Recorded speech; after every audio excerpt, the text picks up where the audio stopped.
재벌 회장 아들이 맨발로 도망쳤습니다. 그리고 그 아이는 택배차 뒤에 숨어 있었죠. 이야기 시작 전 구독과 좋아요 눌러주시고 어디에서 시청하고 계신지 댓글 남겨주시기를 부탁드립니다. 영상 제작에 큰 도움이 됩니다.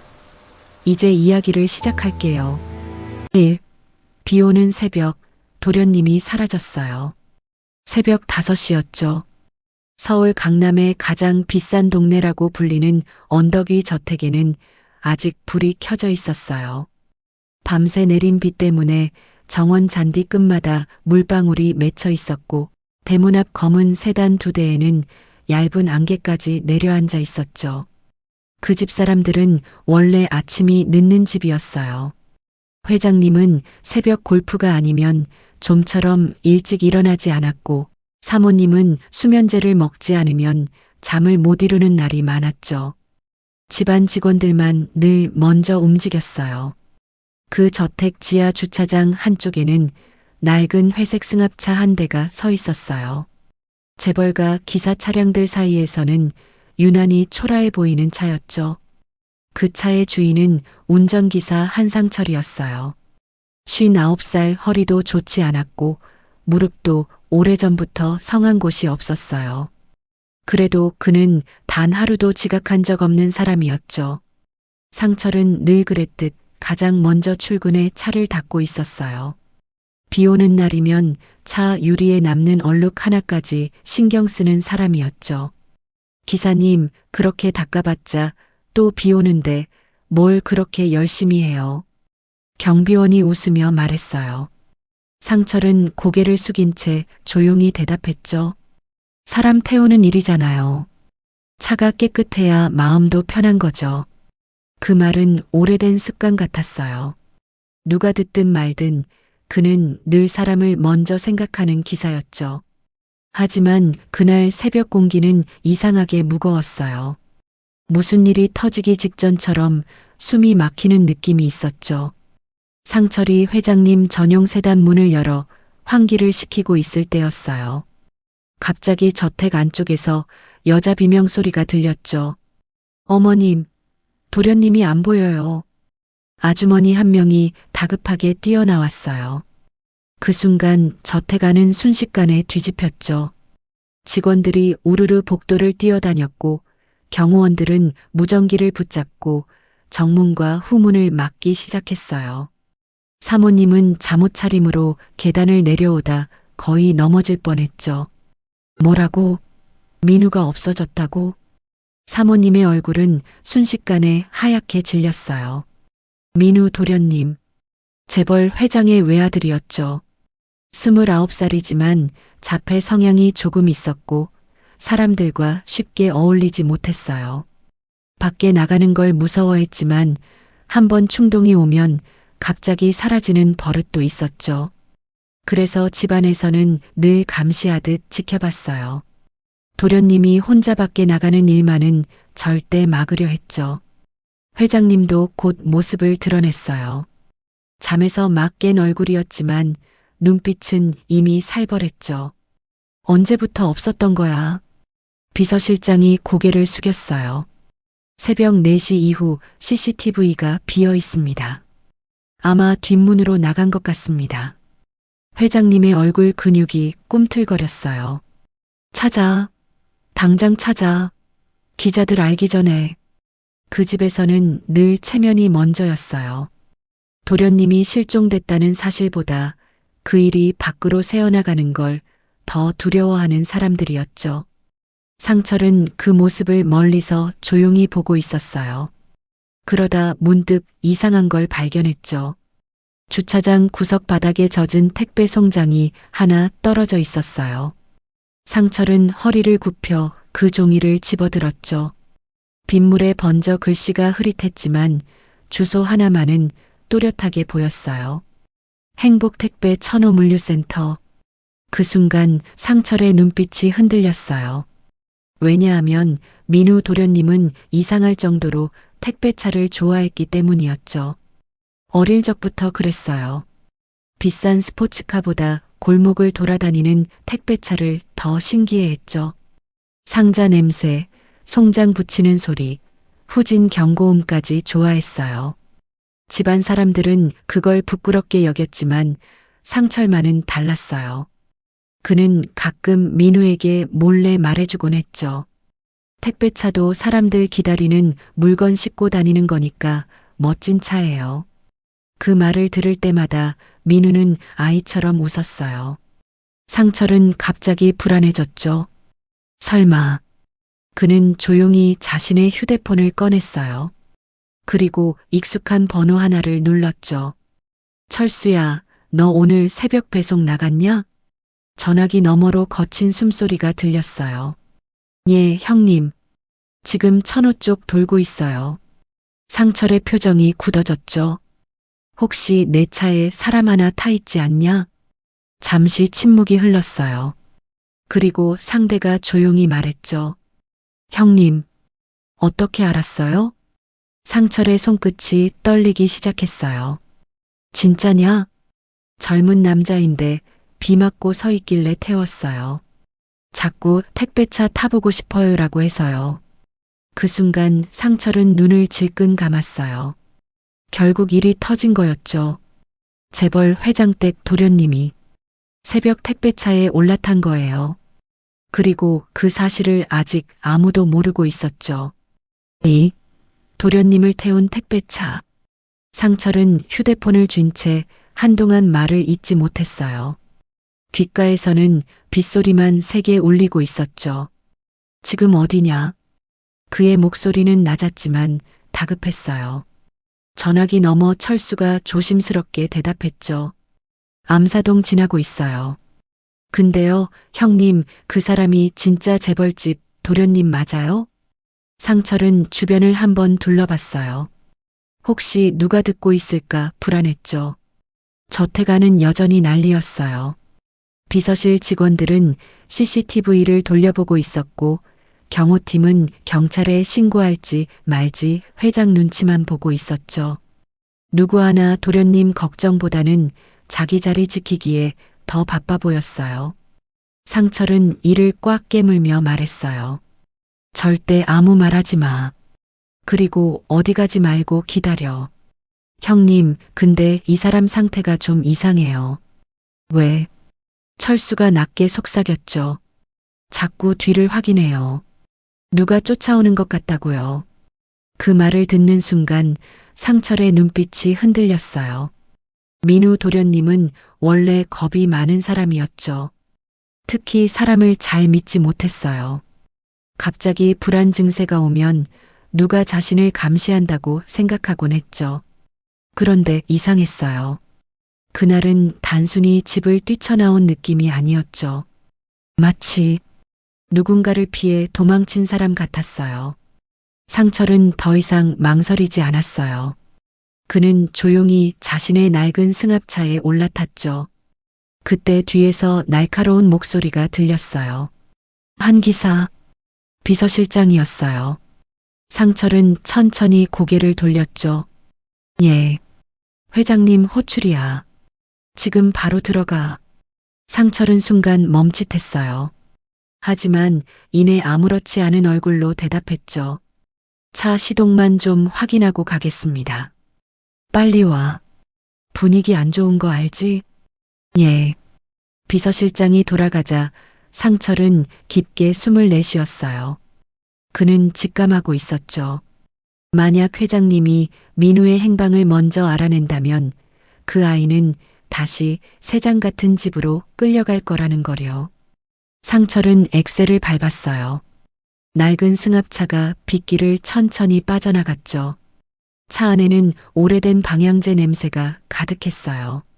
와이퍼는 삐걱거리며 움직였고 라디오에서는 아침 뉴스가 흘러나왔죠.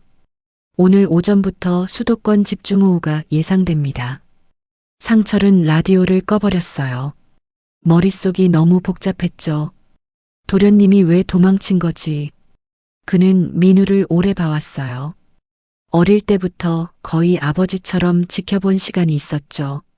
하지만 그 집안 사람들은 달랐어요. 민우를 늘 후계자로만 봤어요. 아픈 아이가 아니라 그룹을 이어야 하는 사람으로만 대했죠. 특히 회장님은 더 심했어요. 약한 모습 보이지 마라. 사람들 앞에서는 웃어라. 쓸데없는 소리 하지 마라. 그 말들을 상철은 수도 없이 들었어요. 민우는 그럴 때마다 점점 말을 잃어갔죠. 상철은 신호대기에 걸린 차 안에서 문득 오래전 일을 떠올렸어요. 민우가 13살이던 겨울이었죠. 눈이 아주 많이 오던 날이었어요. 어린 민우는 창문 밖을 한참 바라보다 상철에게 조용히 물었죠. 기사 아저씨. 예, 도련님. 택배 기사들은 어디서 밥 먹어요? 상철은 웃으며 대답했어요. 기사 식당 같은 데서 먹죠. 혼자 먹어요? 대부분 그렇죠. 그 말을 들은 민우는 한참 말이 없었어요. 그리고 아주 작게 말했죠. 그럼 외롭겠다. 그 순간 상철은 이상하게 마음이 아팠어요. 왜냐하면 그 아이 눈빛이 꼭 자기 이야기하는 것 같았거든요.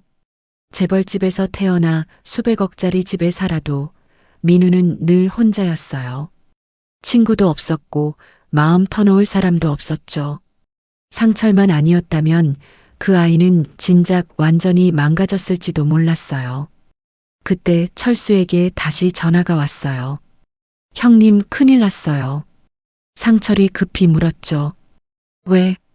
뒤에서 검은 세단 2대가 계속 따라와요. 상철의 얼굴이 굳었어요. 검은 세단. 그 집 경호팀 차량이 분명했죠. 결국 회장 쪽에서도 움직이기 시작한 거예요. 도련님은 지금 제 옆에 앉아 있는데 아까부터 계속 떨고 있어요. 상철은 짧게 숨을 들이마셨죠. 철수야. 절대 차 세우지 마. 예. 내가 갈 때까지 버텨. 전화기 너머로 철수의 떨리는 목소리가 들렸어요. 형님, 저 괜히 엮인 거 아니죠? 상철은 잠시 눈을 감았다가 천천히 말했어요. 이미 시작됐어.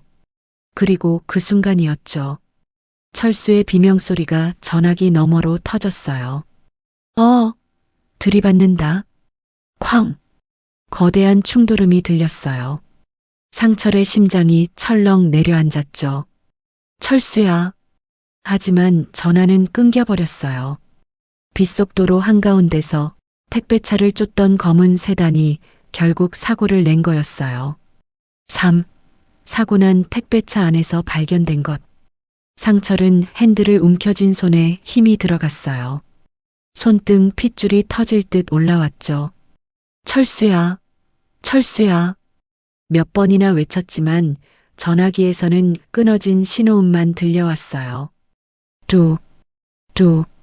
상철은 곧바로 엑셀을 끝까지 밟았죠.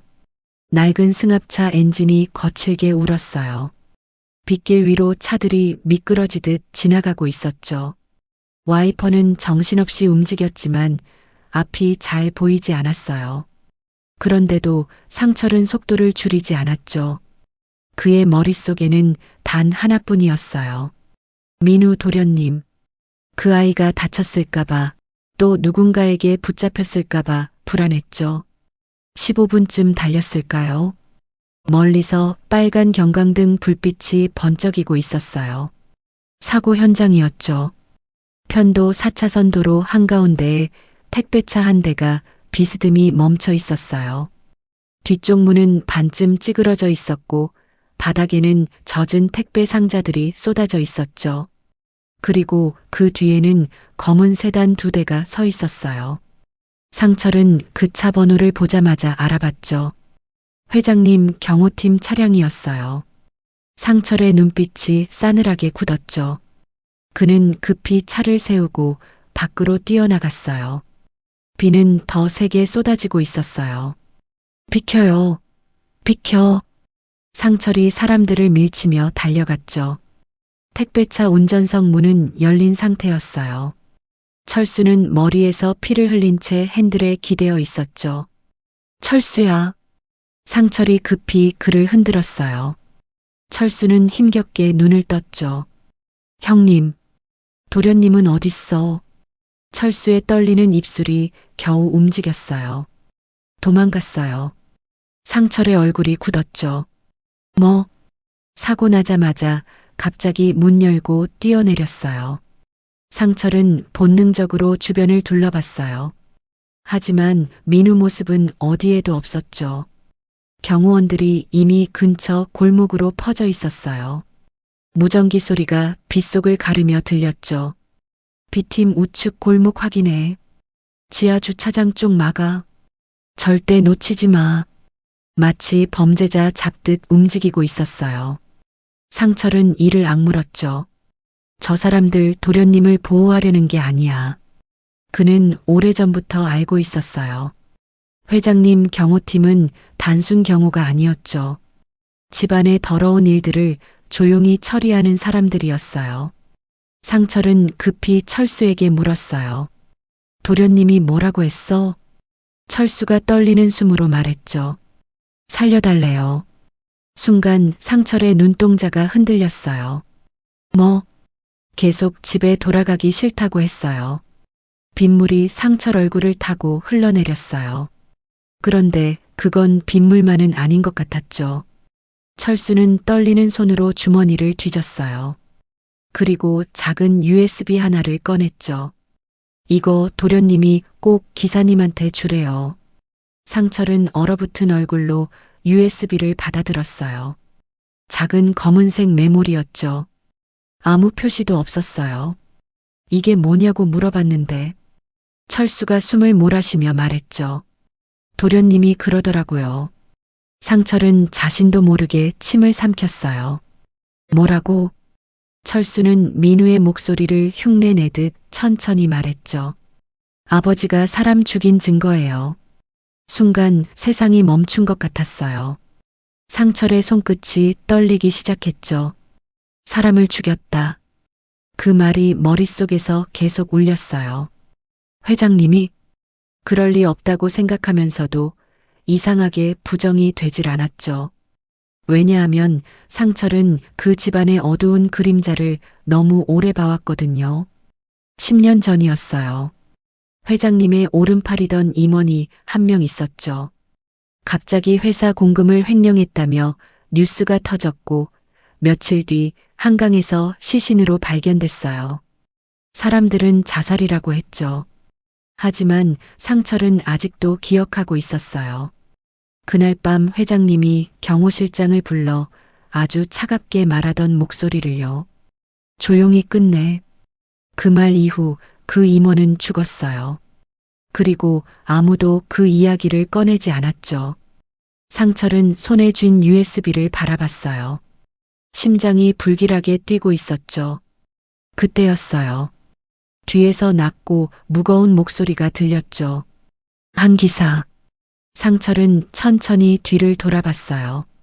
검은 우산 아래 회장님 비서실장이 서 있었죠. 그 남자는 젖은 안경을 벗으며 웃지도 않은 채 말했어요. 회장님이 찾으십니다. 상철은 아무 말도 하지 않았어요. 비서실장이 천천히 상철 손을 내려다봤죠. 정확히 USB를 보고 있었어요. 그거 저희가 가져가겠습니다. 순간 상철은 본능적으로 손을 뒤로 숨겼어요. 그러자 비서실장의 표정이 싸늘하게 변했죠. 괜한 일 만들지 마세요. 주변 경호원들이 하나둘 가까이 다가오기 시작했어요. 상철은 직감했죠. 지금 저 USB를 넘기는 순간 민우 도련님도 자신도 끝이라는 걸요. 그리고 바로 그때였어요. 멀리 골목 끝에서 누군가 비틀거리며 뛰어나오는 모습이 보였죠. 젖은 흰 셔츠, 맨발, 겁에 질린 얼굴. 민우 도련님이었어요. 그리고 그 뒤로는 검은 우비를 입은 남자들이 따라오고 있었죠. 맨발로 도망친 도련님. 도련님. 상철이 자신도 모르게 소리쳤어요. 빗속 골목 끝에서 뛰어나온 민우는 거의 정신이 나간 사람처럼 보였죠. 젖은 흰 셔츠는 몸에 달라붙어 있었고 맨발은 피투성이었어요. 어디선가 넘어졌는지 손바닥도 다 까져 있었죠. 하지만 민우는 아픈 줄도 모르는 얼굴이었어요. 오직 뒤만 계속 돌아보고 있었죠. 마치 누군가 자신을 잡아가려는 것처럼요. 잡아. 뒤따라오던 검은 우비 남자 하나가 소리쳤어요. 경호팀 직원들이었죠. 순간 상철 눈빛이 변했어요. 그는 본능적으로 민우 쪽으로 뛰어갔죠. 도련님, 이쪽입니다. 민우는 상철 얼굴을 보는 순간 눈이 크게 흔들렸어요. 기사 아저씨. 그 짧은 한마디에 겁먹은 아이 같은 떨림이 가득했죠. 상철은 곧바로 자신의 외투를 벗어 민우 어깨를 감쌌어요. 괜찮아요. 제가 왔어요. 민우는 숨을 헐떡이며 고개를 저었죠. 안 돼요. 들키면 안 돼요.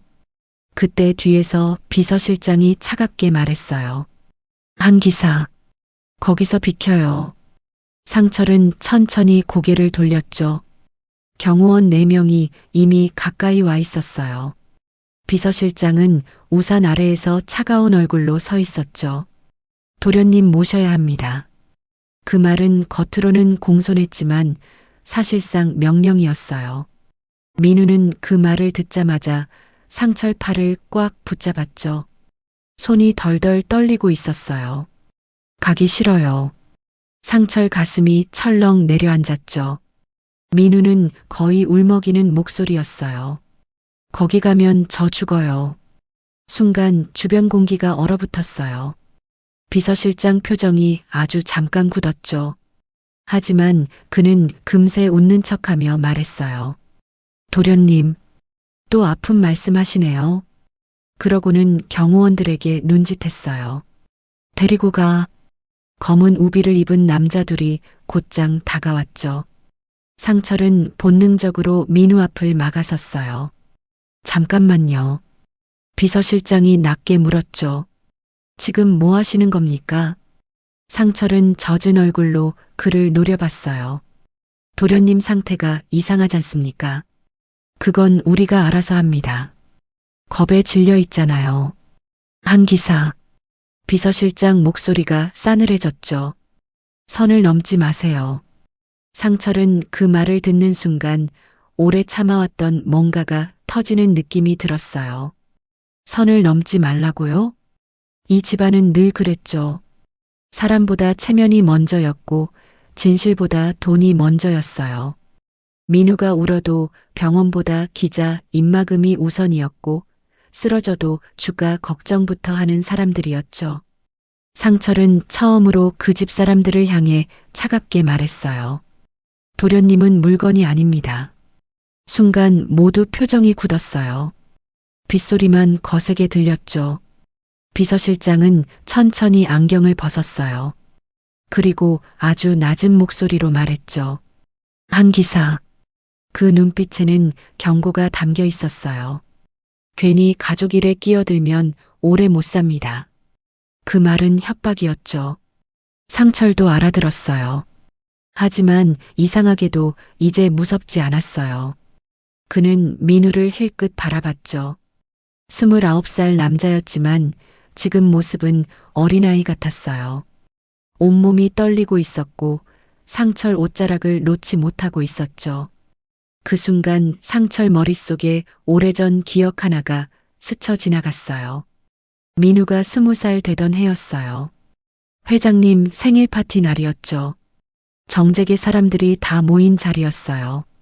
민우는 긴장해서 사람들 앞에 서지도 못했죠. 그러자 회장님이 술잔을 내려놓으며 차갑게 말했어요. 저런 놈이 내 후계자라니. 그 말에 사람들이 애써 웃는 척했어요. 하지만 민우 얼굴은 완전히 무너졌죠. 그날 밤 상철은 차고에서 혼자 울고 있는 민우를 발견했어요. 민우는 그때 이렇게 말했죠. 기사 아저씨. 예, 도련님. 저 없어지면 아버지는 좋아할까요? 그 말을 들었을 때 상철은 아무 말도 못했어요. 그 어린 얼굴이 너무 처참해 보였거든요. 그리고 지금 민우는 정말 사라지려고 하고 있었죠. 상철은 천천히 결심한 얼굴이 됐어요. 그는 민우 손목을 꽉 잡았죠. 도련님, 민우가 떨리는 눈으로 올려다봤어요. 예. 상철은 짧게 말했죠. 뛰어요. 그리고 바로 다음 순간이었어요. 상철은 민우를 데리고 빗속도로 반대편으로 뛰기 시작했어요. 잡아. 뒤에서 경호원들 고함이 터졌죠. 차들이 경적을 울렸고 빗물이 사방으로 튀었어요. 민우는 숨도 제대로 못 쉬면서 상철 손을 붙잡고 달렸죠. 상철은 있는 힘껏 뛰었어요. 59 인생에서 가장 필사적인 뜀박질이었죠. 그리고 그 순간 도로 맞은편에 택배 오토바이 한 대가 멈춰 섰어요. 헬멧 쓴 젊은 기사가 놀란 얼굴로 외쳤죠. 아저씨, 위험해요. 상철은 숨을 몰아쉬며 소리쳤어요. 오토바이 좀 빌립시다. 기사 청년은 상황도 모른 채 얼어붙었죠. 하지만 뒤에서 검은 양복 남자들이 뛰어오는 걸 보자 본능적으로 키를 던졌어요. 타세요, 빨리. 상철은 민우를 뒤에 태웠어요. 그리고 떨리는 손으로 시동을 걸었죠. 부앙.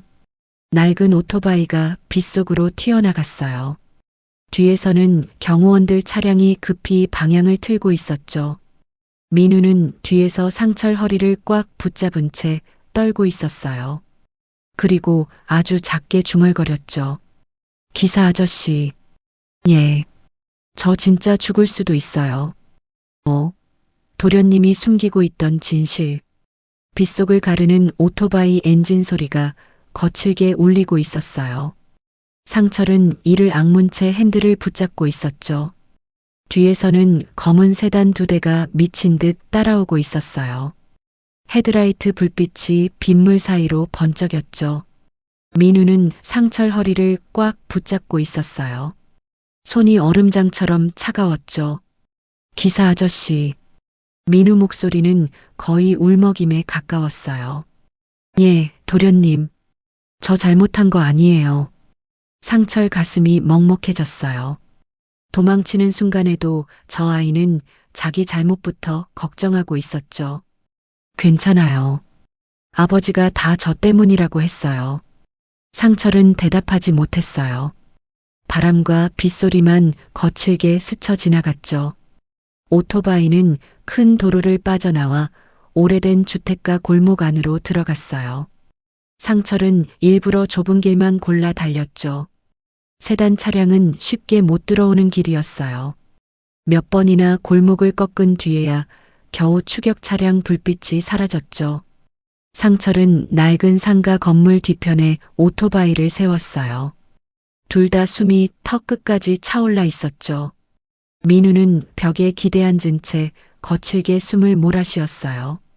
젖은 머리카락이 얼굴에 달라붙어 있었고 입술은 파랗게 질려 있었죠. 상철은 급히 자신의 외투를 다시 벗어 민우 어깨에 감싸줬어요. 괜찮으세요? 민우는 한참 동안 아무 말도 못했어요. 그러다 떨리는 목소리로 말했죠. 무서워요. 그 짧은 말이 이상하게 가슴을 찢었어요. 상철은 조용히 주변을 살폈죠. 새벽 5시 반. 골목은 아직 어두웠고 사람도 없었어요. 멀리 편의점 간판만 희미하게 깜빡이고 있었죠. 상철은 낮게 물었어요. 도련님. 민우가 천천히 고개를 들었죠. 왜 도망친 겁니까?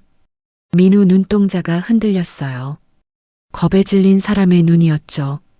한동안 입술만 떨던 민우는 결국 아주 작게 말했어요. 사람이 죽었어요.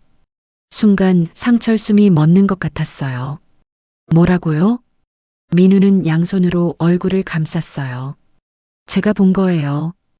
빗물이 손끝을 따라 떨어졌죠. 아버지가 어떤 아저씨를 밀었어요. 상철의 눈빛이 굳었어요. 민우는 거의 정신이 무너진 사람처럼 중얼거렸죠. 그 아저씨가 계속 살려달라고 했는데 숨이 떨렸어요. 아버지가 그냥 가버렸어요. 상철 심장이 세게 내려앉았죠. 그 USB 정말 단순한 망상이 아니었던 거예요. 민우는 떨리는 숨으로 말을 이어갔어요. 그날 밤 아버지가 서재에서 누군가랑 싸웠어요. 언제입니까? 한 달 전이요. 민우 눈에는 공포가 가득했죠. 전 원래 그런 소리 들으면 방으로 들어가는데 그날은 이상하게 무서워서 계단에 숨어 있었어요. 상철은 침도 삼키지 못한 채 듣고 있었어요. 어떤 아저씨가 아버지한테 소리쳤어요. 민우는 그 장면을 떠올리는 듯 몸을 떨었죠. 이건 사람 죽인 돈이다라고 했어요. 상철의 손끝이 굳어졌어요. 그리고요? 민우는 입술을 깨물었어요. 갑자기 싸우다가 그는 숨을 들이마시더니 떨리는 목소리로 말했죠. 계단 아래로 떨어졌어요. 골목 안 공기가 차갑게 식어갔어요. 상철은 아무 말도 못했죠. 민우는 울먹이며 말했어요. 전부 봤어요. 근데 아버지가 절 봤어요. 그 말에 상철 등골이 서늘해졌죠. 민우는 거의 패닉 상태였어요. 그날 이후로 집 안 사람들이 계속 절 따라다녔어요. 경호팀이요? 민우는 천천히 고개를 끄덕였죠. 핸드폰도 뺐고 병원 가자고 했어요. 상철은 바로 알아들었어요. 정신병원. 재벌가에서 문제 생기면 자주 쓰는 방식이었죠. 겉으로는 치료였지만 사실상 감금에 가까운 곳. 민우는 떨리는 손으로 얼굴을 감쌌어요. 저 미친 사람 만들려고 했어요. 상철 눈빛이 흔들렸죠. 그동안 민우가 불안해하고 사람을 피한 이유가 단순병 때문만은 아니었던 거예요. 누군가 계속 입을 막으려 하고 있었던 거죠. 그때였어요. 상철 주머니 속 USB가 손끝에 닿았어요. 민우는 그걸 보자 겁먹은 얼굴로 속삭였죠. 그 안에 있어요. 뭐가요? 아버지 방 CCTV. 상철 숨이 턱 막혔어요. 그걸 어떻게 해? 제가 복사했어요. 민우는 울 것 같은 얼굴로 말했죠. 아버지가 저 바보인 줄 알거든요. 순간 상철은 아무 말도 못했어요. 민우는 늘 어눌했고 사람들과 잘 어울리지 못했어요. 하지만 기계 다루는 건 천재 수준이었죠. 집 컴퓨터 보안도 혼자 건드릴 정도였어요. 사람들은 그걸 이상한 취미 정도로만 생각했죠. 하지만 민우는 다 알고 있었어요. 자신이 위험하다는 것도, 아버지가 자신을 없애려 한다는 것도요. 그 순간 멀리서 차량 급정거 소리가 들렸어요. 기익. 상철과 민우가 동시에 고개를 돌렸죠. 골목 입구 쪽으로 검은 세단 헤드라이트가 비치고 있었어요. 찾아낸 거였죠. 민우 얼굴이 순식간에 새하얘졌어요. 왔어요. 상철은 곧바로 민우 팔을 붙잡았죠. 일어나요. 하지만 민우는 겁에 질려 움직이지 못했어요. 안 돼요. 잡히면 끝나요. 상철은 이를 꽉 물었어요. 그리고 아주 단호하게 말했죠. 도련님. 민우가 떨리는 눈으로 올려다봤어요. 이제부터는 제가 지킵니다. 그 말과 동시에 골목 입구에서 검은 우산 하나가 천천히 펼쳐졌어요. 그리고 그 아래 회장님이 직접 서 있었죠. 6. 회장님이 직접 나타났어요. 골목 안 공기가 순식간에 얼어붙었죠.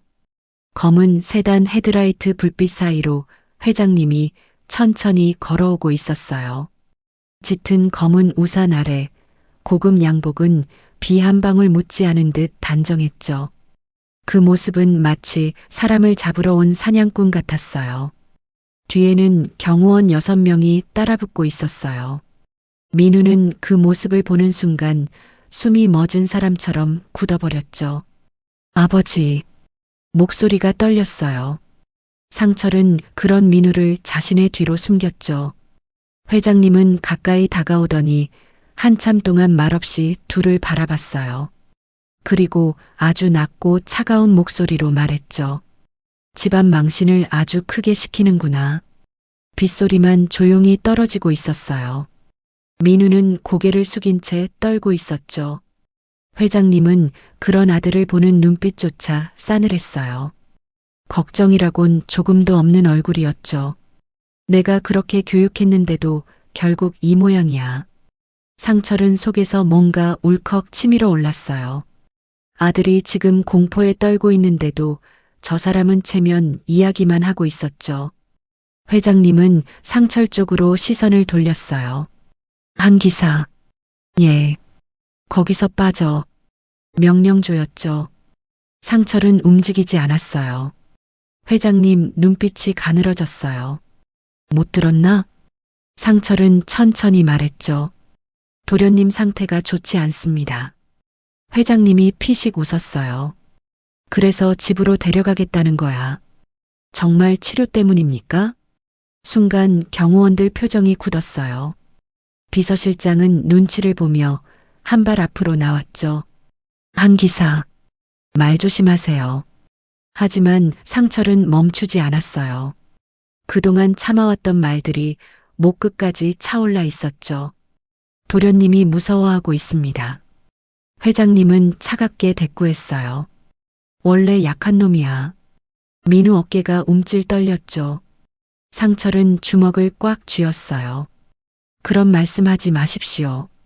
순간 경호원들이 긴장했어요. 그 집에서 회장님 말에 반박하는 사람은 거의 없었거든요. 회장님은 한동안 상철을 가만히 바라봤어요. 그러다 낮게 웃었죠. 오래 살더니 겁이 없어졌군. 상철은 눈을 피하지 않았어요. 회장님은 다시 민우를 향해 말했죠. 이리 와. 민우는 움직이지 못했어요. 오히려 상철 뒤로 더 숨었죠. 회장님 표정이 미세하게 일그러졌어요. 민우야. 이번에는 목소리가 더 낮아졌죠. 아버지 화나게 하지 마라. 그 말에 민우 얼굴이 새하얘졌어요. 몸이 눈에 띄게 떨리고 있었죠. 상철은 그 모습을 보는 순간 확신했어요. 민우는 단순히 아버지를 어려워하는 게 아니었어요. 두려워하고 있었죠. 진심으로요. 회장님은 결국 한숨을 내쉬며 비서실장에게 손짓했어요. 데려와. 경호원 둘이 천천히 다가오기 시작했죠. 상철은 본능적으로 앞을 막아섰어요. 안 됩니다. 비켜. 도련님 원하지 않습니다. 회장님 눈빛이 싸늘하게 가라앉았어요. 내가 뭔데 우리 가족 일에 끼어드나? 상철은 잠시 입을 다물었어요. 그러다 아주 조용히 말했죠. 전 도련님이 어릴 때부터 봤습니다. 회장님은 비웃듯 말했어요.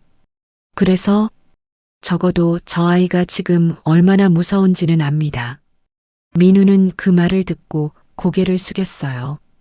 젖은 눈물이 바닥으로 떨어지고 있었죠. 회장님은 차갑게 말했어요. 무서운 게 아니라 정신이 약한 거야. 그 말이 끝나는 순간 민우가 갑자기 소리쳤어요. 아니에요. 모두 움직임을 멈췄죠. 민우는 숨을 거칠게 몰아쉬고 있었어요. 처음으로 아버지를 똑바로 보고 있었죠. 눈에는 공포와 분노가 뒤섞여 있었어요. 아버지가 죽였잖아요. 순간 골목 공기가 얼어붙었어요. 경호원들 표정이 동시에 굳었죠. 비서실장은 다급하게 주변을 살폈어요. 회장님 얼굴에서는 웃음기가 완전히 사라졌어요. 민우는 떨리는 목소리로 말을 이어갔죠. 제가 다 봤어요. 회장님은 아무 말도 하지 않았어요. 그 침묵이 더 무서웠죠. 민우는 울먹이며 외쳤어요. 왜 그 아저씨 안 살렸어요? 회장님 눈빛이 서서히 변했어요. 차갑고 위험한 눈빛이었죠. 그리고 그 순간 상철은 알았어요. 지금 민우가 넘지 말아야 할 선을 넘어버렸다는 걸요. 회장님은 아주 천천히 우산 손잡이를 쥐었어요. 한 기사. 목소리가 너무 조용해서 더 섬뜩했죠. USB 내놔. 상철 심장이 철렁 내려앉았어요. 회장님은 이미 알고 있었던 거예요. 그 증거가 상철 손에 있다는 걸요. 상철은 아무 말도 하지 않았어요. 그러자 회장님이 비서실장 쪽을 힐끗 봤죠. 그 짧은 눈짓 하나에 경호원들이 동시에 움직이기 시작했어요. 잡아. 그 순간이었어요.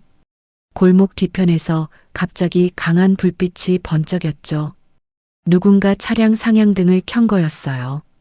그리고 이어서 들린 목소리. 거기서 뭐 하시는 겁니까? 경찰이었어요. 7. 경찰 앞에서도 거짓말하는 회장님. 골목 안으로 경찰차 불빛이 번쩍이며 들어왔어요. 빨간 경광등이 젖은 벽을 번갈아 비추고 있었죠. 순간 경호원들의 움직임이 멈췄어요. 순찰차 문이 열리며 젊은 경찰 2명이 급히 내려왔죠. 신고받고 왔습니다. 아마 근처 주민이 신고한 것 같았어요.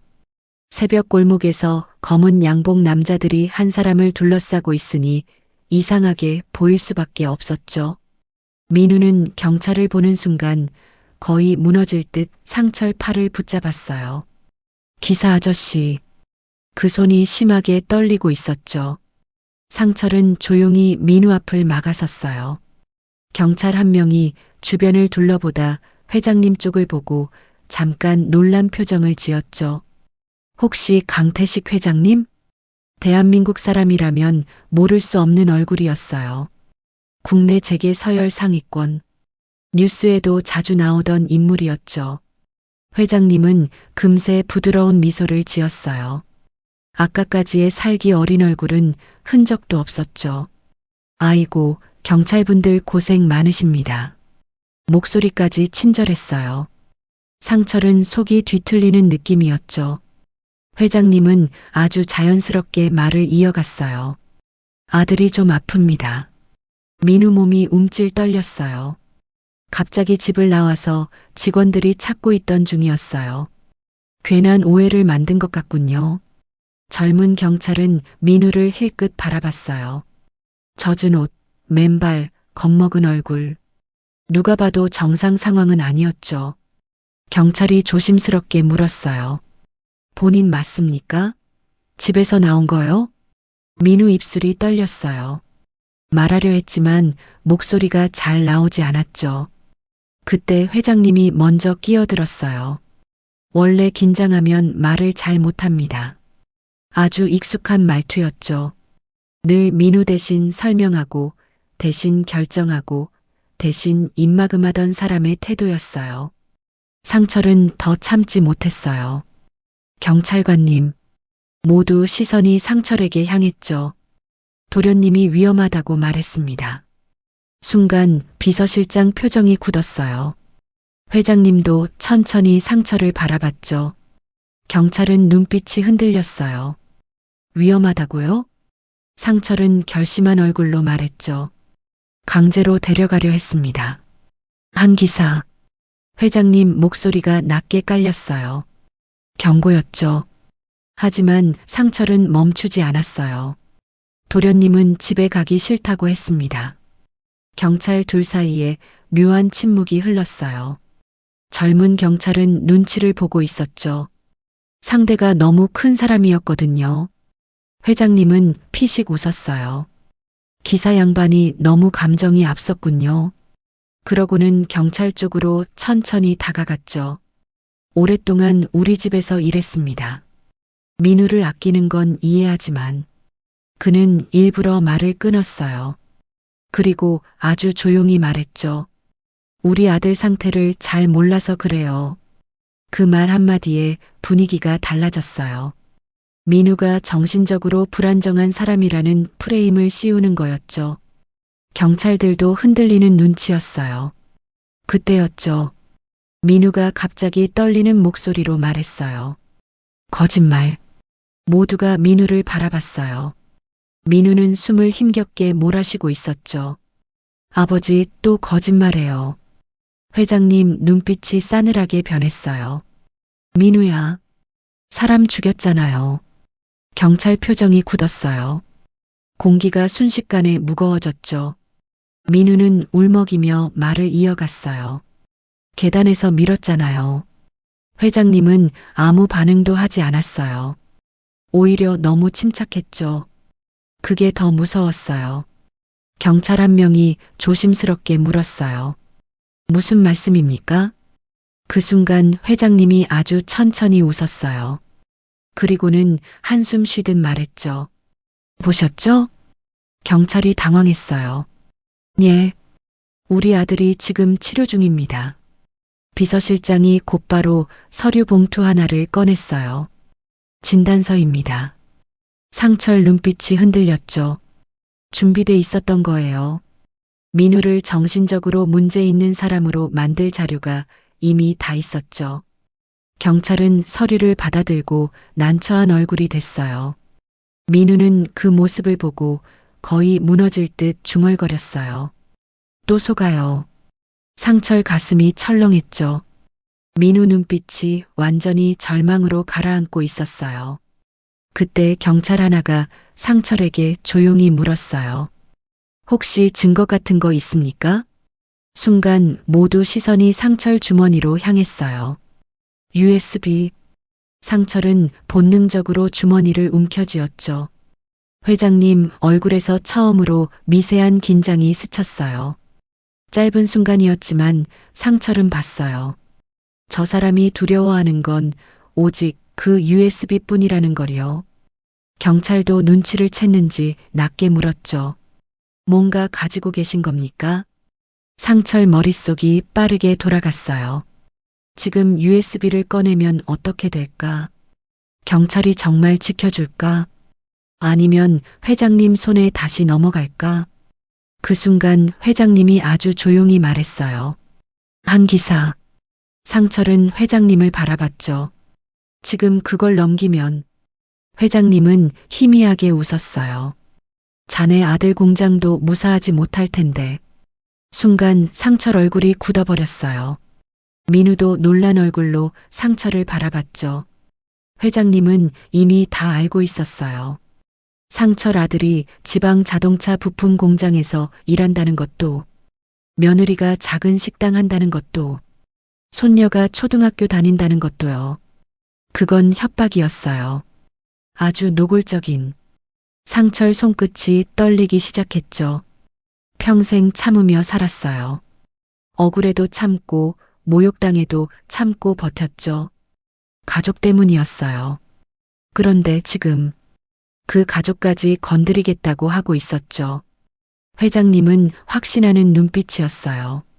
상철 같은 사람은 결국 무너질 거라고 생각하는 얼굴이었죠. 하지만 바로 그 순간 민우가 상철 옷자락을 붙잡으며 아주 작게 말했어요. 죄송해요. 상철은 천천히 고개를 돌렸어요. 민우 눈에는 눈물이 가득했죠. 저 때문에 또 다치게 했어요. 그 말을 듣는 순간 상철 안에서 뭔가 완전히 바뀌어 버렸어요. 8. 평생 처음으로 회장님께 맞선 날. 상철은 한동안 아무 말도 하지 않았어요. 빗물이 얼굴을 타고 흘러내렸죠. 주머니 속 USB는 손바닥 안에서 뜨겁게 느껴졌어요. 회장님은 확신하고 있는 얼굴이었어요. 결국 상철이 고개 숙일 거라고 생각하는 눈빛이었죠. 그도 그럴 게 상철은 평생 그런 사람이었어요. 억울해도 참았고 모욕당해도 웃었죠. 부당한 일 봐도 입 다물고 살아왔어요. 먹고 살아야 했으니까요. 젊을 땐 아픈 아내 병원비 벌어야 했고 아들이 대학 포기하지 않게 해야 했어요. 그래서 늘 참고 또 참았죠. 회장님도 그걸 잘 알고 있었어요. 현실적으로 생각해. 회장님 목소리는 아주 차분했어요. 그 나이에 정의감 부려봤자 뭐가 남나. 상철은 고개를 숙인 채 서 있었죠. 경찰들도 숨죽인 얼굴로 지켜보고 있었어요. 회장님은 한 걸음 더 다가왔어요. USB 넘기고 오늘 일 없던 걸로 해. 그리고 아주 낮게 덧붙였죠. 그러면 자네 가족은 건드리지 않겠다. 그 말에 상철 눈빛이 흔들렸어요. 손녀 얼굴이 떠올랐죠. 며칠 전 영상통화에서 까르르 웃던 7살 손녀. 할아버지 언제 와요? 딸기 사와야 해요. 그 작은 목소리가 귓가에 맴돌았어요. 상철은 천천히 눈을 감았죠. 그리고 문득 오래전 자신의 젊은 시절이 떠올랐어요. 28살이던 해였어요. 공장에서 일하다 억울하게 잘린 적이 있었죠. 상철은 끝까지 따져보려 했어요. 하지만 그날 집에 돌아와 보니 아내가 울고 있었죠.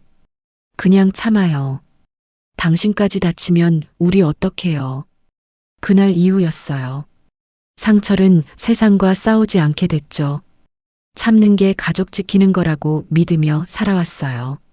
그런데 지금 민우가 자기 옷자락을 붙잡고 떨고 있었어요. 기사 아저씨. 상철은 천천히 고개를 돌렸죠. 민우 눈빛은 완전히 무너져 있었어요. 살아달라고 말하는 눈이었죠. 상철은 그 얼굴을 보는 순간 깨달았어요. 지금 내가 외면하면 저 아이는 진짜 죽는다. 그 생각이 들자 이상하게 겁이 사라졌어요. 상철은 천천히 회장님을 바라봤죠. 그리고 아주 담담하게 말했어요. 못 드립니다. 순간 골목 공기가 멈춘 것 같았어요. 비서실장 얼굴이 굳었고 경호원들도 서로 눈치를 봤죠. 회장님은 잠시 아무 말도 하지 않았어요. 그 침묵이 더 무서웠죠. 뭐라고? 상철은 이번엔 더 또렷하게 말했어요. 못 드린다고 했습니다. 회장님 눈빛이 서서히 차가워졌어요. 평생 자기 말 거역한 사람 거의 없었거든요. 더군다나 운전기사 따위가요. 회장님은 비웃듯 말했죠. 내가 감당할 수 있을 것 같나? 상철은 조용히 대답했어요. 평생 못하고 산 게 하나 있습니다. 사람답게 사는 거요. 순간 경찰들 표정까지 변했어요. 회장님 얼굴 근육이 미세하게 떨렸죠. 상철은 이제 멈추지 않았어요. 속에 쌓인 말들이 터져나오고 있었죠. 도련님은 늘 무서워했습니다. 근데 아무도 안 믿어줬습니다. 민우 눈에 눈물이 고였어요. 상철은 회장님을 똑바로 바라보며 말했죠. 회장님은 아들을 사람으로 안 보셨습니다. 비서실장이 다급히 끼어들었어요. 한 기사. 하지만 상철은 멈추지 않았죠. 후계자로만 봤습니다. 입 다물어. 회장님 목소리가 처음으로 흔들렸어요. 상철은 이를 악물고 말을 이어갔죠. 겁먹으면 창피해했고 울면 약하다고 했고 숨이 떨렸어요. 그래서 저 아이가 망가진 겁니다. 순간 민우가 고개를 푹 숙였어요. 어깨가 들썩이고 있었죠. 평생 누구도 자기 편 들어준 적 없었거든요. 회장님은 싸늘하게 웃었어요. 끝났나? 상철은 천천히 USB를 꺼냈어요. 검은 작은 메모리가 빗속에서 반짝였죠. 모두 시선이 거기로 향했어요. 회장님 눈빛이 완전히 달라졌죠. 살기 어린 눈빛이었어요. 그거 내놔. 상철은 경찰 쪽으로 걸어갔어요. 경찰들도 긴장한 얼굴이었죠. 그리고 바로 그때 회장님이 낮고 차갑게 말했어요. 잡아. 순간 경호원 둘이 동시에 움직였어요. 경찰이 놀라 외쳤죠. 뭐 하시는 겁니까? 하지만 더 빨랐어요. 한 경호원이 상철 팔을 거칠게 붙잡았죠. USB가 손에서 튕겨나갔어요. 툭! 젖은 바닥 위로 미끄러진 USB가 하수구 쪽으로 굴러가기 시작했죠. 민우가 비명을 질렀어요. 안 돼. 모두 동시에 움직였어요. 경찰도, 경호원도, 상철도. 그리고 그 순간 누군가 가장 먼저 바닥으로 몸을 던졌죠. 바로 민우였어요. 민우는 맨손으로 하수구 틈 바로 앞 USB를 움켜쥐었어요. 하지만 동시에 경호원 손도 민우 어깨를 붙잡았죠. 나. 민우는 처음으로 악에 바친 목소리를 질렀어요. 그리고 다음 순간 그가 USB를 입안에 넣어버렸죠. 도련님이 USB를 삼켜버렸어요. 순간 모두 움직임을 멈췄어요. 빗소리만 거세게 골목 바닥을 때리고 있었죠. 민우는 바닥에 무릎 꿇은 채 숨을 헐떡이고 있었어요. 입안에 USB를 넣은 채였죠. 경호원이 다급히 소리쳤어요. 뱉어. 하지만 민우는 고개를 세게 저었어요. 눈에는 공포가 가득했죠. 그리고 다음 순간 꿀꺽 USB가 목 아래로 넘어가 버렸어요. 안 돼. 비서실장이 거의 비명을 질렀죠. 회장님 얼굴도 처음으로 크게 흔들렸어요. 그토록 침착하던 사람이었는데 그 순간만큼은 완전히 표정 관리가 무너졌죠. 민우야. 민우는 숨을 거칠게 몰아쉬며 뒤로 물러났어요. 목이 아픈지 계속 기침했죠. 상철은 급히 민우를 붙잡았어요. 도련님 괜찮습니까? 민우는 눈물 범벅 얼굴로 겨우 고개를 끄덕였어요. 삼켰어요. 그 말에 회장님 눈빛이 완전히 뒤집혔죠. 지금 저 사람 머릿속엔 아들 건강 같은 건 없었어요. 오직 USB. 그 증거가 사라질까봐 두려운 얼굴이었죠. 회장님은 곧바로 경호원들에게 소리쳤어요. 병원 데려가. 비서실장도 다급했어요. 빨리 위세척해야 합니다. 그 말을 듣는 순간 상철은 확신했어요. 저 USB 안에 정말 엄청난 게 들어있다는 걸요. 경찰들도 분위기를 눈치챘죠. 젊은 경찰 하나가 조심스럽게 물었어요. 대체 뭐가 들어있길래 이러시는 겁니까? 회장님은 금세 표정을 정리했어요. 그리고 아주 냉정하게 말했죠. 회사 기밀 자료다. 상철은 어이가 없어 웃음까지 나왔어요.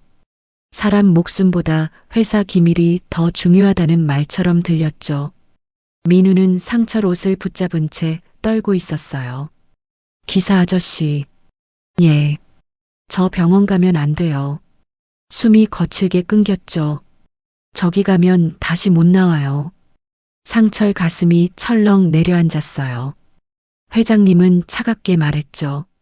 쓸데없는 소리 하지 마라. 민우는 갑자기 소리쳤어요. 저 죽이려고 했잖아요. 골목이 조용해졌어요. 민우는 눈물을 흘리며 말을 이어갔죠. 약 먹이고 병원 가두려고 했잖아요.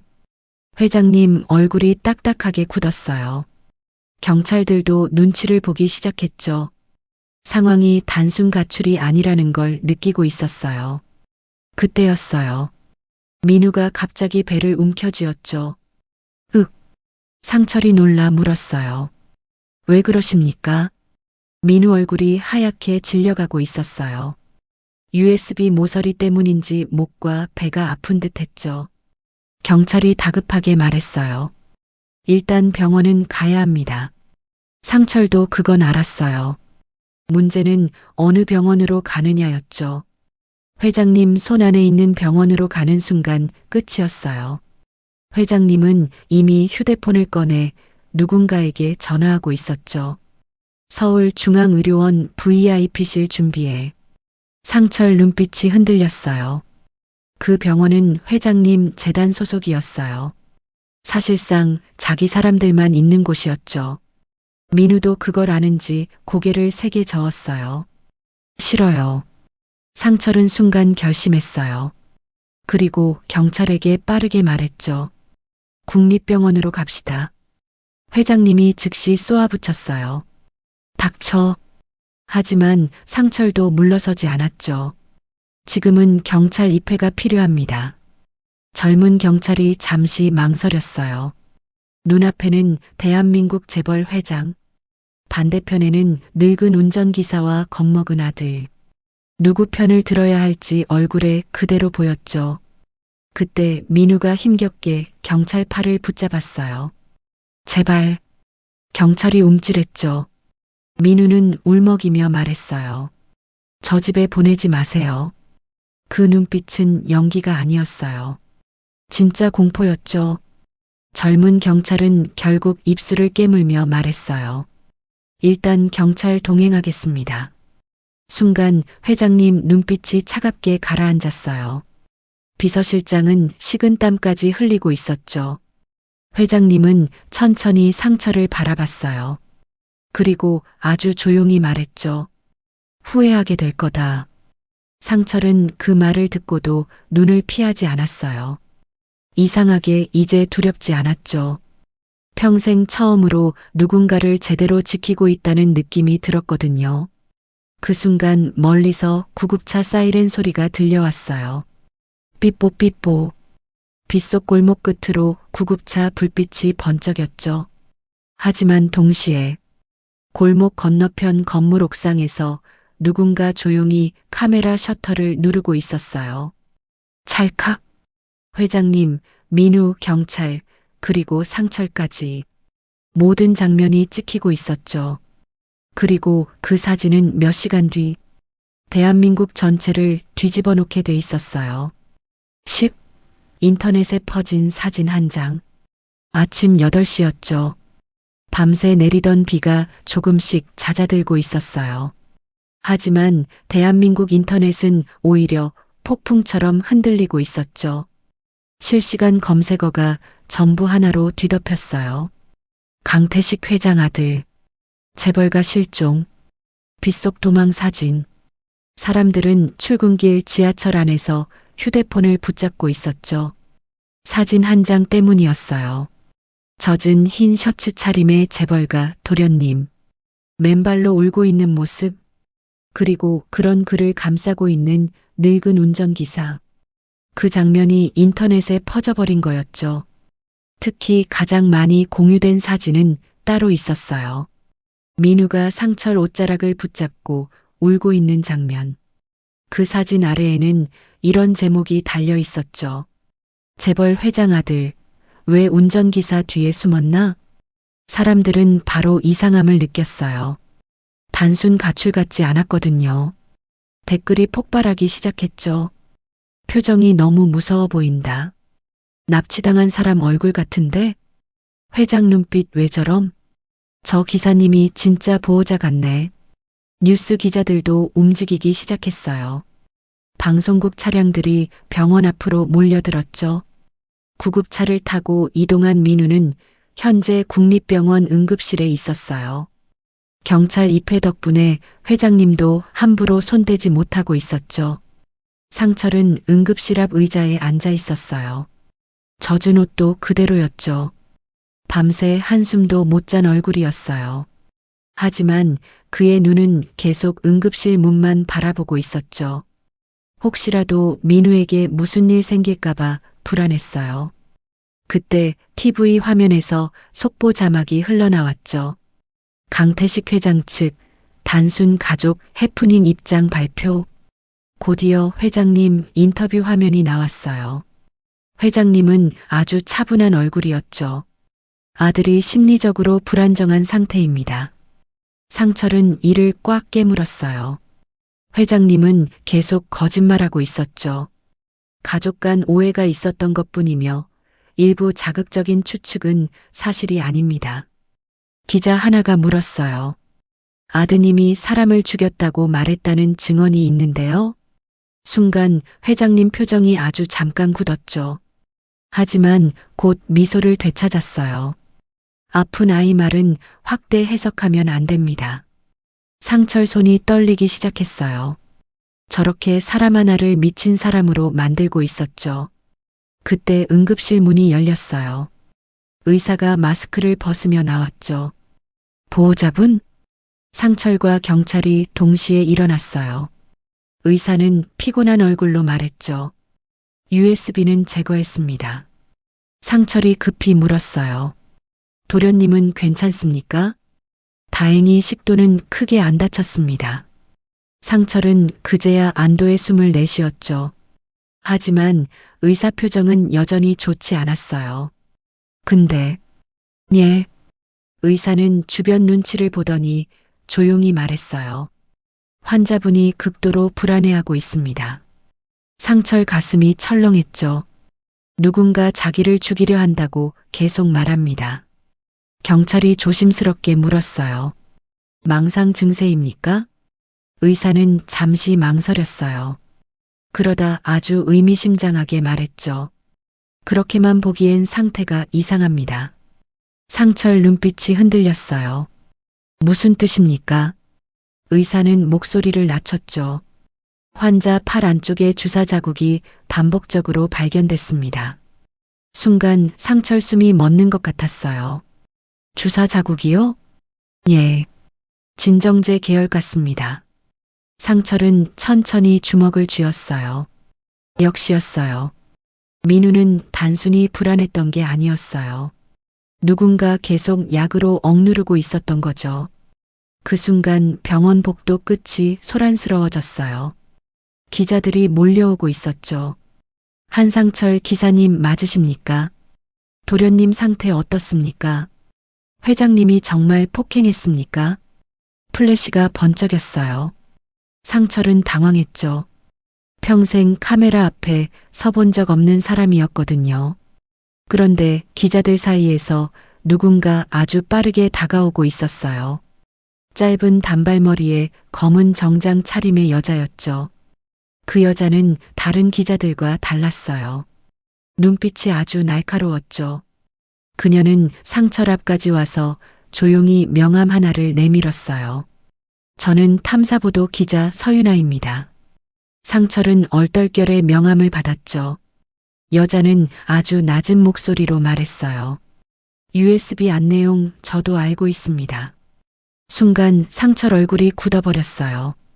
여자는 주변을 한번 살피더니 더 작게 속삭였죠. 그리고 지금 병원 안에도 회장님 사람이 들어와 있어요. 상철 심장이 철렁 내려앉았어요. 뭐라고요? 그 순간 응급실 복도 끝에서 검은 모자를 눌러 쓴 남자 하나가 천천히 몸을 돌렸어요. 그리고 아주 자연스럽게 엘리베이터 안으로 사라졌죠. 10일 병원 안에도 회장님 사람이 있었어요. 엘리베이터 문이 닫히는 순간이었죠. 상철은 본능적으로 몸을 움직였어요. 잠깐. 하지만 이미 늦었어요. 엘리베이터 숫자가 빠르게 아래층으로 내려가고 있었죠. 탐사보도 기자 서윤아가 급히 말했어요. 쫓아가면 안 됩니다. 상철은 숨을 거칠게 몰아쉬며 돌아봤죠. 지금 도망갔잖아요. 윤아는 침착한 얼굴이었어요. 저 사람 혼자 아닐 가능성이 큽니다. 그 말에 상철 등골이 서늘해졌죠. 윤아는 병원 복도를 한번 훑어봤어요. 이미 병원 안에 회장님 쪽 사람이 퍼져 있어요. 경찰도 긴장한 얼굴이 됐죠. 그걸 어떻게 압니까? 윤아는 낮게 대답했어요. 강태식 회장 취재만 3년 했거든요. 그녀 눈빛은 아주 단단했어요. 단순히 특종 노리는 기자 얼굴이 아니었죠. 뭔가 오래 쫓아온 사람의 눈빛이었어요. 윤아는 상철을 바라보며 조용히 말했어요. USB 안에 뭐 있었습니까? 상철은 잠시 망설였죠. 하지만 이제 숨길 단계는 아니라는 걸 느끼고 있었어요. 도련님 말로는 회장님이 사람 밀어 죽인 영상이라고 했습니다. 경찰 둘 표정이 동시에 굳었어요. 윤아는 놀라는 대신 아주 천천히 고개를 끄덕였죠. 마치 예상했다는 듯이요. 역시 상철이 눈을 좁혔어요. 뭘 알고 있는 겁니까? 윤아는 주변을 다시 한번 살폈어요. 그리고 더 낮은 목소리로 말했죠. 한 달 전 죽은 박정우 전무 기억하십니까? 순간 상철 눈빛이 흔들렸어요. 뉴스에서 떠들썩했던 이름이었죠. 재벌 그룹 핵심 계열사 임원. 회사 돈 횡령 의혹 터진 뒤 회사 건물 계단에서 떨어져 죽은 사람. 모두 자살이라고 했어요. 윤아는 차갑게 말했죠. 전 자살 아니라고 보고 있었습니다. 상철 숨이 천천히 무거워졌어요. 윤아는 말을 이어갔죠. 박 전무가 죽기 전날 거액 비자금 자료를 외부로 빼돌리려 했다는 제보가 있었어요. 근데 갑자기 죽었죠. 병원 복도 형광등 불빛이 유난히 차갑게 느껴졌어요. 상철은 조용히 물었어요. 그럼 도련님이 본 사람이?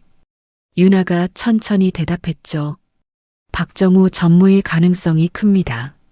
순간 상철 머릿속이 복잡하게 뒤엉켰어요. 그럼 정말 회장님이?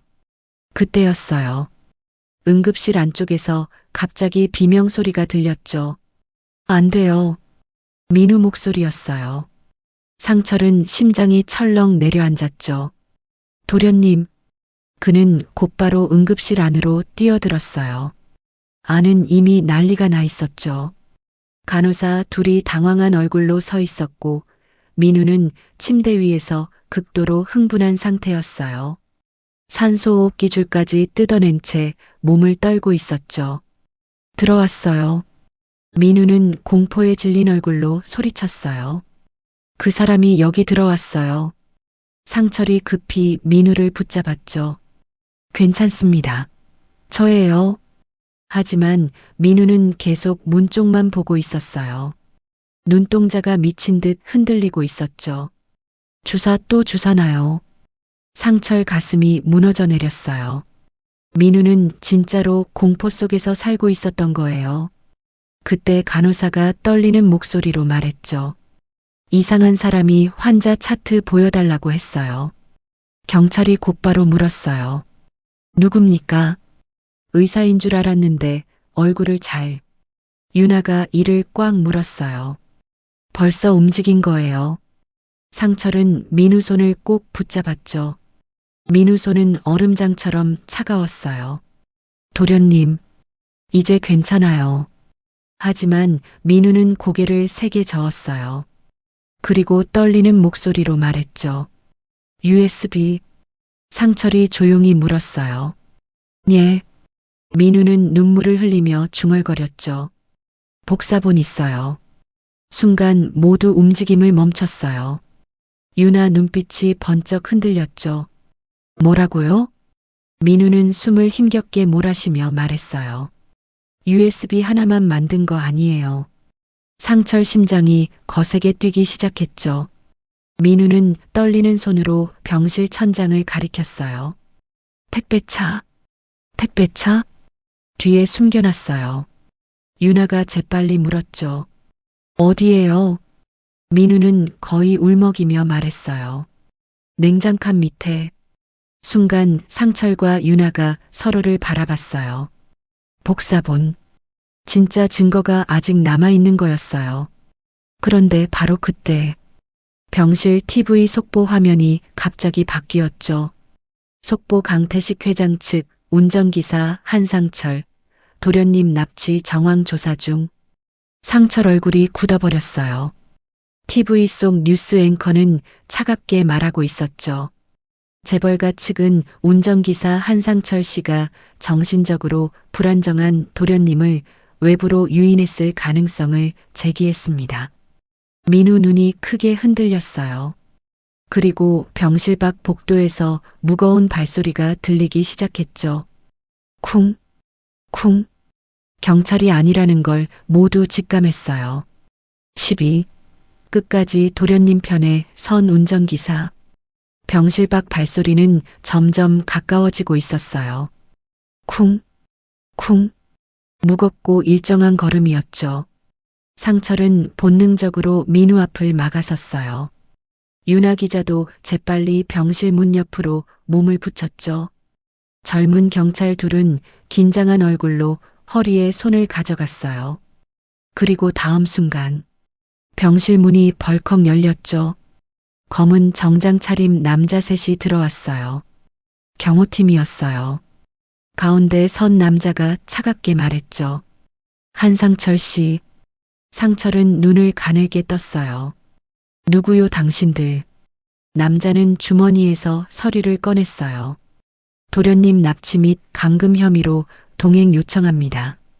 순간 병실 공기가 얼어붙었죠. 민우 얼굴이 새하얗게 질렸어요. 거짓말. 상철도 어이가 없었어요. 평생 회장님 차 몰며 살았던 자신이 이제는 납치범이 돼 있었죠. 경호팀 남자는 냉정하게 말을 이어갔어요. 피해자 보호를 위해 도련님은 보호시설로 이동 예정입니다. 보호시설. 좋게 포장했지만 사실상 감금이었죠. 민우는 숨이 막히는 얼굴로 고개를 세게 저었어요. 싫어요.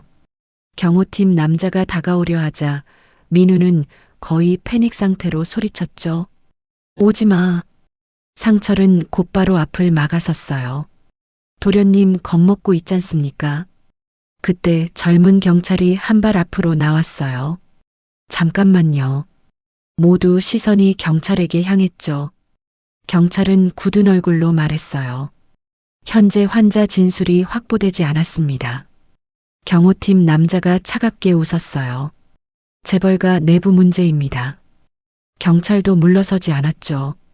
지금은 수사 대상입니다. 순간 팽팽한 긴장감이 병실 안을 채웠어요. 윤아 기자는 그 장면을 조용히 휴대폰으로 녹화하고 있었죠. 경호팀 남자는 그걸 보자 얼굴이 굳었어요. 촬영 중지하십시오. 윤아는 싸늘하게 웃었죠. 공권력 방해 장면인데 왜요? 그 순간 민우가 갑자기 상철 팔을 꽉 붙잡았어요. 손이 심하게 떨리고 있었죠. 기사 아저씨. 상철은 바로 고개를 숙였어요. 예. 민우 눈에는 눈물이 가득했어요. 저 또 혼자 되기 싫어요. 그 말에 상철 가슴이 턱 막혔죠. 평생 아무도 자기 편 안 들어줬던 아이. 돈은 많았지만 사람은 없었던 아이. 그 아이가 지금 마지막으로 붙잡은 사람이 자신이었어요. 상철은 천천히 민우 손을 감싸쥐었죠. 그리고 아주 단단한 목소리로 말했어요. 안 혼자 둡니다. 민우 입술이 떨렸어요. 상철은 다시 경호팀을 바라봤죠. 눈빛이 완전히 달라져 있었어요. 더는 겁먹은 운전기사가 아니었죠. 못 데려갑니다. 경호팀 남자가 차갑게 말했어요. 방해하면 체포됩니다. 상철은 담담하게 대답했죠. 그럼 하십시오. 병실 안이 조용해졌어요. 그 순간이었죠. 윤아 기자 휴대폰이 크게 울렸어요. 띠링. 윤아가 화면을 보는 순간 눈빛이 흔들렸죠. 왔다. 뭐가요? 윤아는 숨을 몰아쉬며 휴대폰 화면을 모두에게 보여줬어요. 인터넷 속보 기사였죠. 단독 강태식 회장 비자금 장부 공개.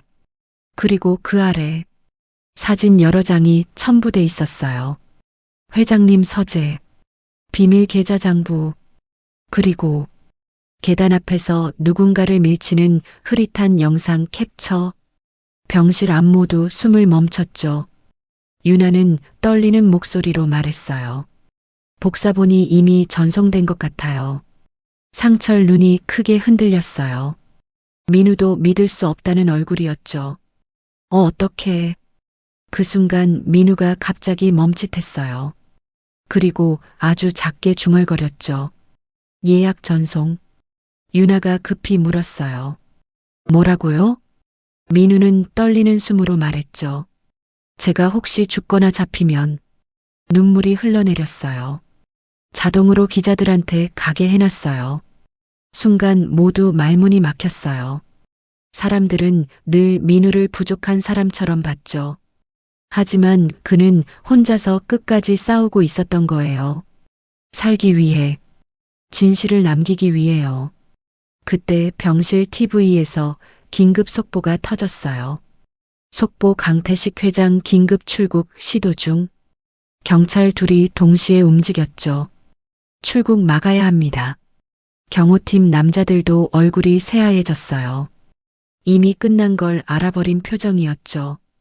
윤아는 곧바로 노트북을 열며 기사 송고를 시작했어요.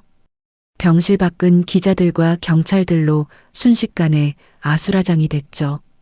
하지만 그 혼란 속에서도 상철은 여전히 민우 옆에 있었어요. 민우는 어린아이처럼 울고 있었죠. 기사 아저씨. 상철은 조용히 등을 두드려줬어요. 다 끝났습니다. 민우는 떨리는 목소리로 물었죠. 저 이제 안 무서워해도 돼요? 상철은 잠시 눈을 감았다가 천천히 말했어요. 예. 그리고 아주 따뜻하게 웃어줬죠. 이제 사람답게 살아봅시다. 창밖에서는 새벽비가 그치고 있었어요. 세상에는 돈보다 무서운 게 있죠.